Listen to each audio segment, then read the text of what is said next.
All right, for those who are watching, hello, and welcome to vlog number 6.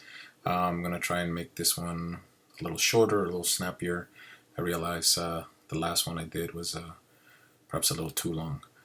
All right, so what's been happening?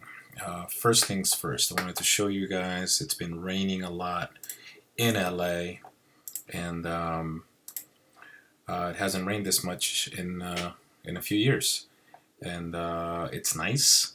Um, I personally don't have too many traffic problems because of the rain, simply because I think I'm going against traffic, and I don't. I've been lucky. I don't encounter a lot of traffic messes, people getting into accidents or anything like that. So I've been pretty fortunate. This is a video recording of me coming home from work at night, and again, this we haven't seen this in a few years. I'm in LA, Bicolor City, and this is what I experienced the other night. So it's been fun.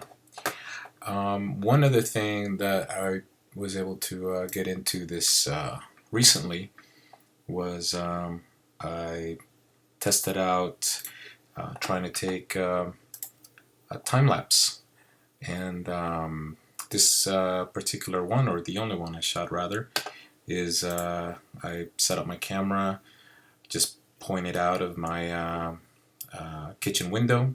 As you can tell, there's a little grime on the window. I have to get out there and clean it, but I just wanted to see if I was able to do it. This was shot with a 24 millimeter lens. I don't remember the aperture, but it's not that fast. I think the exposures are hundredth of a second. ISO was 100, and I was taking a picture every 15 seconds. I took 120, and at 24 frames per second, that adds up to about a 5-second movie clip, which is what you're watching here. Overall, I'm pretty happy. I'm going to try and get out and actually do this for real, either out by the beach or I've been wanting to go hiking, and if and when I do, I'll take my camera equipment with me and try to take some more interesting time lapses of that. So that is that. A little behind the scenes of that would be here. I took, this is my Canon 5D Mark III, and I'm using this, I'm not really sure how to pronounce it, newer brand intervalometer. I just wanted to show that when the little red light goes on, it takes a picture, and I'm doing again every 15 seconds. At this point, I still have 88 exposures to go, and it'll take a snap right there. There you go. And as far as the camera settings, here we go. So I was at 1/100th of a second at ISO 100, and manual focus. Again, I don't remember the aperture on the lens. It's nothing special. I don't really own expensive lenses, but it was a 24 millimeter lens, which you want wide-angle lenses when you're taking time lapses, so you can capture as much of the environment as you can, which is really cool. And let's see, to catch you up on where I am so far as my 365 project, I will show you. Go to my albums in Flickr, my 365 project. I believe this was the last image that I showed you, and the next one, what did I call this? Emergency. This was again while I was driving home from work, and I heard an ambulance that was about to come right by me, and I tried to take a snapshot. I would have loved a clearer shot, but when I looked at this, I liked the how it turned out. It gives you a sense of motion, fast motion, at night, when usually when you see those flashing red lights, which you can't tell that they're flashing, but there's obviously a vehicle here with red color. It gives, at least for me, some sense of urgency.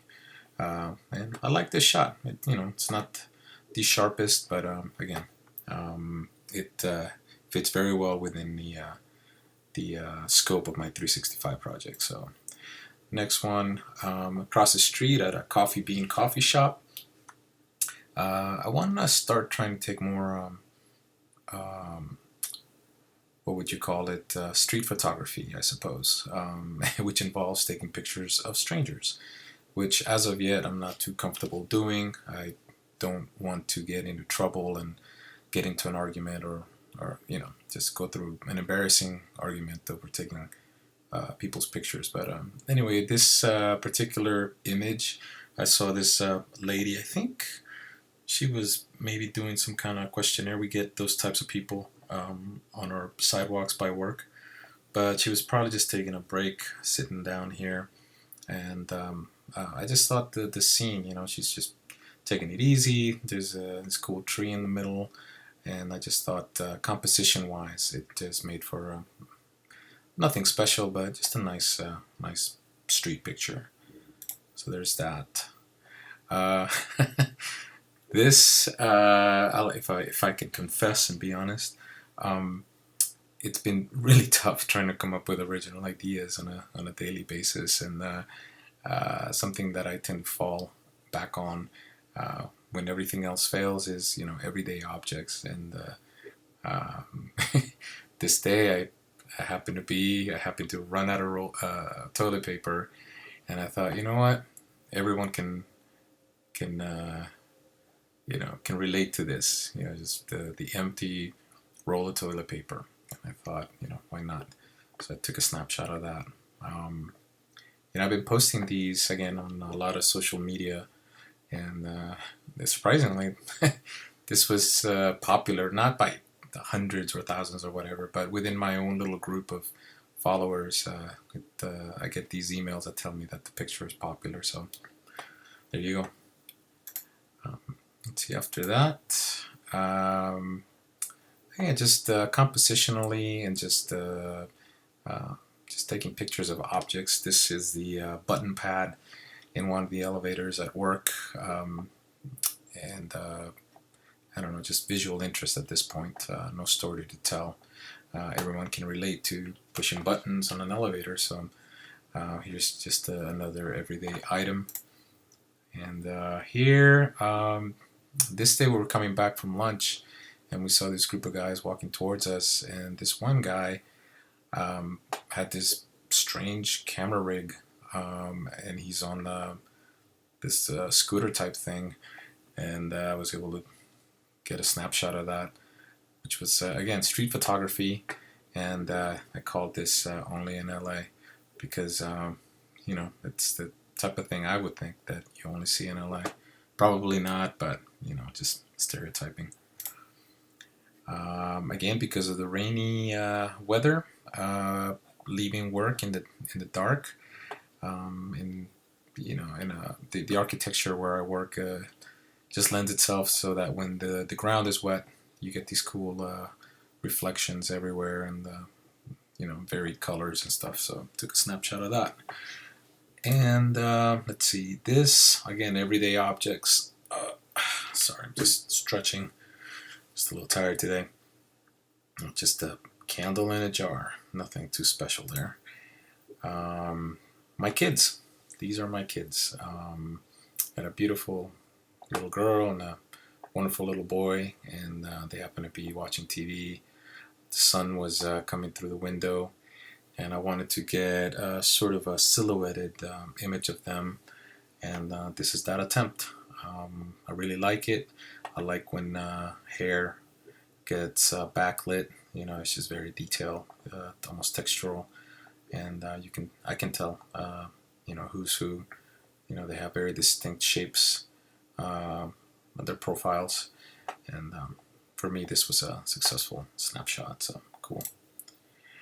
And I think this is the latest one, and If you ever saw The Sixth Sense, M. Night Shyamalan's movie with Bruce Willis, one of the scenes, the little boy is sitting at the table in the dining room, in the kitchen, and the camera follows the mom out of the room, and in one take, we come back to see the kid again, and he gets into a little argument, ends up walking out of the room, but something catches the mom's gaze, and we turn to see that he had been so nervous, something made him scared or nervous, that he left this, I don't know what you call it, a sweat print, palm sweat print or whatever, on the table. And I don't know, I guess it was a little chilly this particular morning, and I was getting the same effect. I thankfully did not see any ghosts to get this effect. Okay, so that is that. I wanted to talk a little bit about some cool YouTubers. Well, I'll do that as I go along, but today I'm just going to talk about one, and that will be Matt Granger. If you've never checked him out on YouTube, you should. He's got a very cool YouTube channel filled with information about photography. He has he sells tutorials, professionally made photography tutorials, but he has enough free content on his YouTube channel that if you haven't watched his tutorials, you're missing out on a lot of useful information. He has this great series called Educating Tina, where he takes this girl, I suppose she's Tina, and she's trying to teach her the basics of good photography. In this case, what you're looking at is called travel photography, which I haven't seen yet. I was watching it, and they're out in Japan, and this is one of the free videos that he has on his channel. It's 20 minutes long, and it's educating or educational and entertaining, and he just has a pretty good presence in YouTube. So if you haven't, I will post a link in the description, and just make sure to check him out. I really like his videos, and he's pretty prolific. He makes a lot of videos, so there'll be plenty there for you to enjoy. Let's see. I have two more things. One thing before I forget is I joined this website called gurushots.com. What it is it encourages you to submit pictures and be judged on those pictures. They have different challenges, and they have apparently, because I haven't won yet and I just joined, but apparently they have money prizes, or I guess awards that amount to a certain amount of money, which is kind of cool if you want to do it for that. But otherwise, I think just if you want to try and challenge yourself, or see just how well you might be doing as a photographer, or the most important thing to me is that you can see other people's work, and you have these rankings on the right hand side: popular, skilled, premier, elite. If you go to at least elite or all-star, you can start seeing some people, they get the most votes because it shows that they know what they're doing. At least, in this category, you start checking out some of these images, and they are just incredible. So aside from just getting inspiration, you can probably follow the photographers and, learn a thing or two. But I just thought this website was pretty cool, and I thought I'd share it with you. Again, that's gurushots.com. I'll post a link in the description. And the last thing I wanted to talk about is, at least in Los Angeles, there's a group called Street Meet LA. It is a free group, and I think they try to meet monthly in different parts of the city. And we, my friend and I, I've gone to one, and it was pretty cool. And the way it works is you show up. There's the organizer. He'll give you a rundown once everyone or most everyone is there. Gives you an idea what's going to happen. When I went, we went to this uh, very popular bridge in Pasadena, and this particular day, this was the organizer, and he told us, "Oh, we're gonna hike." We were in a street level at this point. This guy's just documenting stuff, and we hiked down to this lower area, like a park, and just started taking pictures. Someone arranges to have some models come, and I assume they're just volunteer models who want to get in front of a camera, and people, after they take their pictures, submit them to the group's website, and models can have shots that they like and put them on their portfolio, I suppose. But it's pretty cool. I suggest, if you're in LA, Street Mid LA is a good free group to join. I guess I'm mentioning that you should probably Google and see if there's a similar group in your city. Um, and it's a cool way. You don't have to worry about hiring models or anything like that. They show up.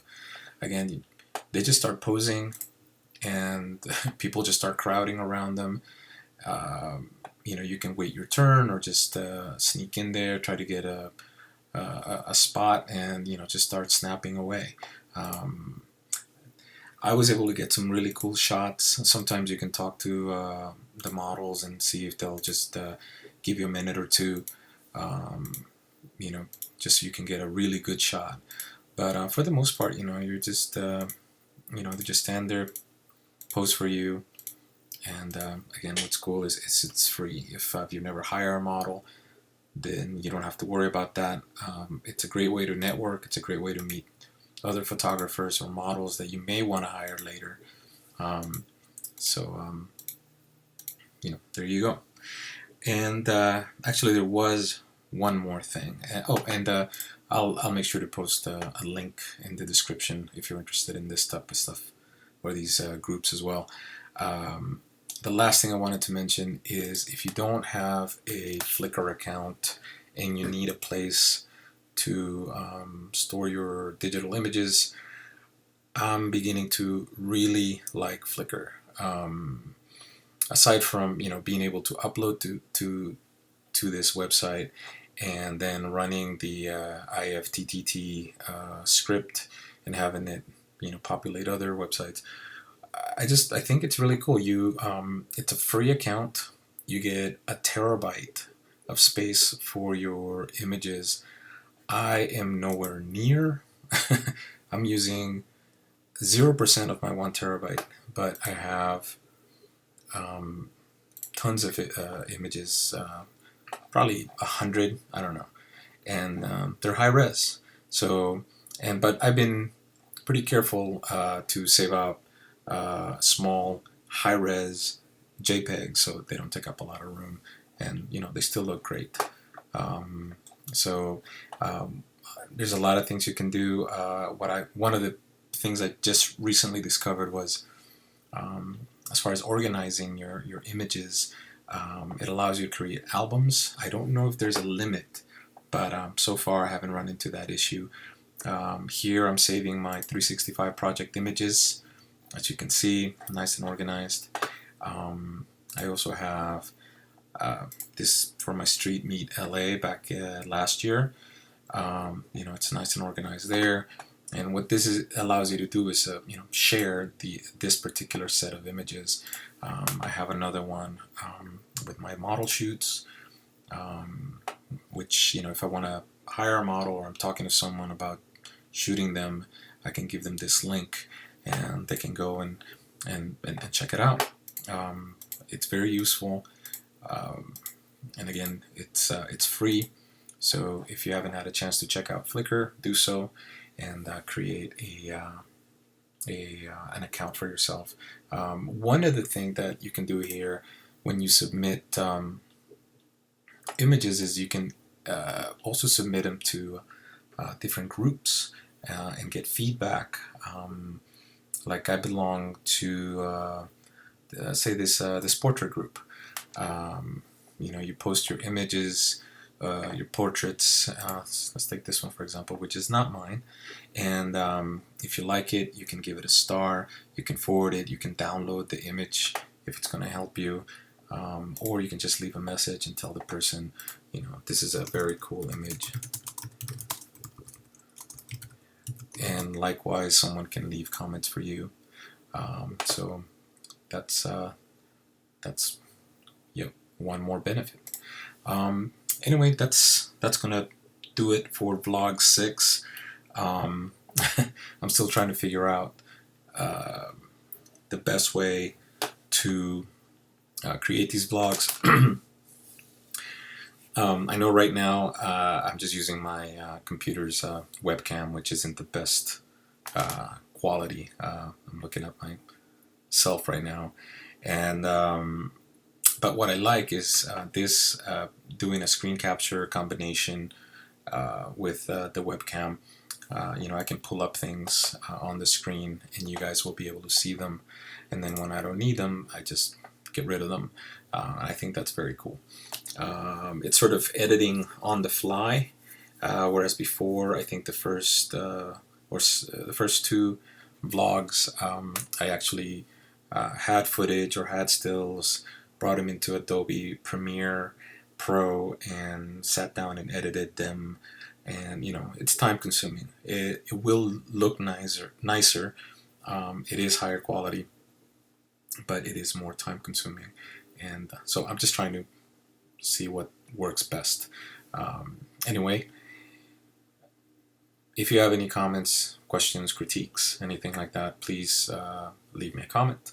Let me know, and I will try to address it or answer it or whatever. The interaction would be welcome. And again, if you're watching and you made it this far, thank you, and I will talk to you later. Bye.